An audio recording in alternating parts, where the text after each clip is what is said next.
Epitelios glandulares. La secreción es una de las principales funciones de los epitelios. Se denomina secreción el proceso por el cual ciertas células transforman compuestos captados de la sangre y los transforman en productos específicos que son liberados de la célula. Las glándulas son células o acúmulos de células cuya función es la secreción. Características. El epitelio glandular se encarga de la secreción de una amplia gama de sustancias con funciones múltiples desde hormonas y lípidos hasta moco. Los epitelios glandulares se clasifican en: por el destino de sus productos, las glándulas se clasifican en: cuando se pierde la conexión celular con la superficie, la glándula secreta directamente al torrente sanguíneo y es endocrina, por ejemplo, la glándula adrenal. Cuando un conducto persiste para conectar la glándula con la superficie exterior, la glándula es exócrina. Es decir, que este tipo de glándulas liberan sus productos de secreción a conductos. Las glándulas exócrinas, a su vez, pueden clasificarse en: de acuerdo al número de células en unicelulares o multicelulares, de acuerdo a la forma de las unidades secretoras en tubulares o alveolares, de acuerdo al tipo de secreción en mucosa o serosa, y de acuerdo a la multiplicidad de unidades secretoras en simples o compuestas. Un ejemplo de glándula unicelular es la célula caliciforme. Estas producen una secreción mucoide y están presentes en muchos órganos. En secciones del intestino, observe los espacios claros de contorno ovalado entre las células epiteliales columnares. Los espacios despejados son gotitas de moco rodeadas por una fina capa de citoplasma. Observe el núcleo basal profundamente teñido rodeado por citoplasma granular.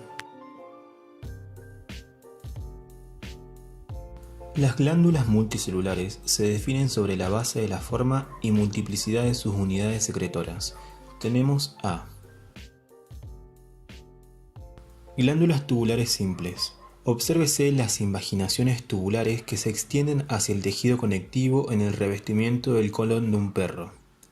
En esta imagen observamos el cuello distal estrecho, el cuerpo largo y expandido y el extremo ciego, el fundus. La cavidad central de la glándula es lumen. Tenga en cuenta la gran cantidad de células caliciformes que recubren las glándulas tubulares del colon. Las glándulas alveolares simples son invaginaciones glandulares que terminan en estructura en forma de matraz, como observamos en la siguiente imagen, que corresponde a una glándula alveolar simple en piel de anfibios. El moco sale de esta glándula alveolar simple en la piel de Amphiuma. En la otra imagen observamos una porción de una glándula venenosa que está a la derecha. Su tamaño es similar al de la glándula mucosa.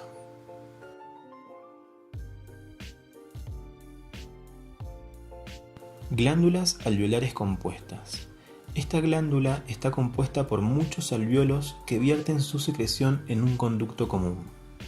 Es una glándula alveolar compuesta con una doble función, la de producir secreciones mucosas y serosas. En esta sección semifina de la glándula submaxilar de un mono, las células secretoras de moco son casi blancas, mientras que las células serosas están llenas de gránulos violáceos. Note el diminuto lumen en el centro de algunos de los alvéolos mucosos.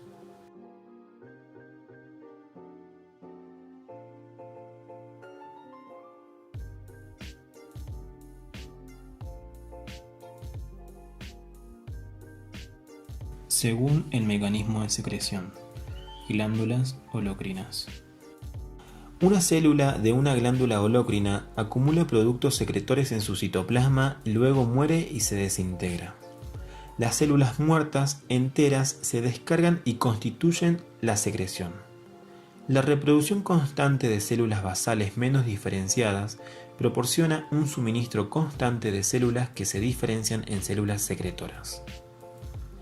Observe esta degradación gradual en la glándula sebácea de los mamíferos.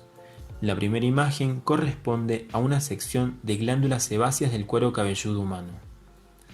En la segunda imagen, las células se reproducen en el fondo de la glándula sebácea en la parte inferior derecha. A medida que se mueven hacia arriba, acumulan gotitas aceitosas y mueren, vertiendo sus secreciones y restos celulares en el folículo piloso.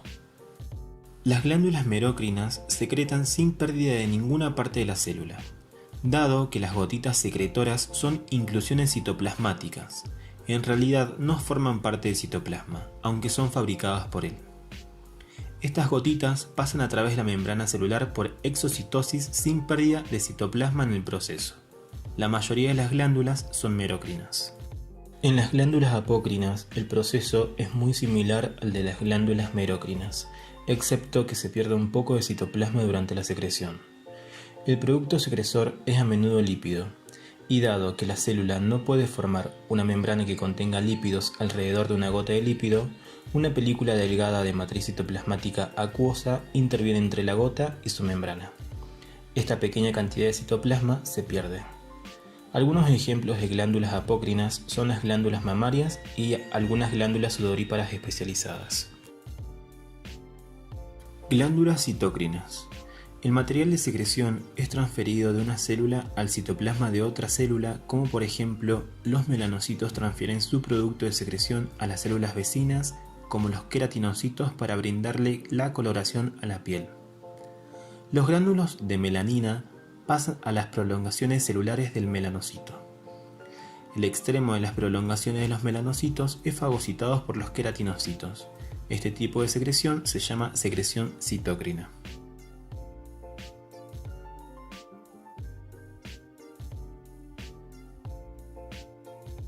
Según el producto de secreción. Desde el punto de vista químico, los productos segregados por las células exócrinas pueden ser de tipo mucoso si el producto de secreción es viscoso, rico en mucopolisacáridos o mucoproteínas, como por ejemplo el secretado por las glándulas esofágicas, y seroso si el producto de secreción es un líquido claro, acuoso, de contenido enzimático, como por ejemplo el de los acinos pancreáticos. Las células de secreción serosa y mucosa pueden distinguirse fácilmente entre sí morfológica y tintorialmente, utilizando la técnica de coloración de hematoxilina y eosina. Unidades secretoras mucosas. Una unidad secretora mucosa cortada transversalmente muestra una luz bastante amplia e irregular. Las células están dispuestas en cuña alrededor de dicha luz. El citoplasma presenta un aspecto claro y vacuolado, ya que las glucoproteínas que contienen las vesículas membranosas de la porción apical no se tiñen con hematoxilina y eosina. Sin embargo, sí lo hacen con técnicas histoquímicas como el PAS, el azul de alciano y el azul de toluidina. Con el PAS se colorea por su contenido glicoproteico y en las otras dos técnicas debido a la presencia de radicales sulfatos y del ácido siálico, lo que le confieren el carácter ácido a la mucina. El núcleo de la célula se encuentra rechazado y aplanado hacia la base de la célula. Unidades secretoras serosas.